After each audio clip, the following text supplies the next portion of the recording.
அதிமுக கொள்கை பரப்பு துணை செயலாளர் பாப்புலர் முத்தையா பொங்கல் திருநாளை ஒட்டி உற்சாகம் நிறைந்த வாழ்த்துக்களை தெரிவித்துள்ளார்.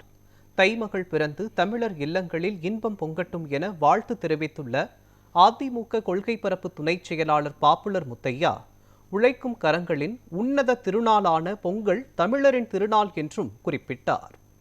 அண்ணா, எம்ஜிஆர், ஜெயலலிதா, எடப்பாடியார் வழியில் கோட்டையை வெல்வோம் என்றும், இரட்டை இலை ஒன்றே தமிழரின் தஞ்சம் என இயக்கத்தை காக்க அனைவரும் அணியாய் திரள வேண்டும் என்றும் தனது பொங்கல் வாழ்த்துக்களை தெரிவித்துள்ளார். உலகெங்கும் வாழுகின்ற தமிழ் மக்கள் அனைவருக்கும் தமிழர் திருநாளாம் பொங்கல் நல்வாழ்த்துக்களை அனைத்து இந்திய அண்ணா திராவிட முன்னேற்ற கழகத்தின் சார்பிலும், இங்கே இருக்கிற அனைத்து இந்திய அண்ணா திராவிட முன்னேற்ற கழகத்தினுடைய நிர்வாகிகள் சார்பிலும், எங்களுடைய பொதுச் செயலாளர் 2026ஆம் ஆண்டு முதலமைச்சராக பொறுப்பேற்க இருக்கின்ற அண்ணன் எடப்பாடியார் அவர்கள் சார்பாகவும் உங்களுக்கு இந்த பொங்கல் வாழ்த்தை தெரிவித்துக் கொள்வதிலே மற்றற்ற மகிழ்ச்சி அடைகிறேன்.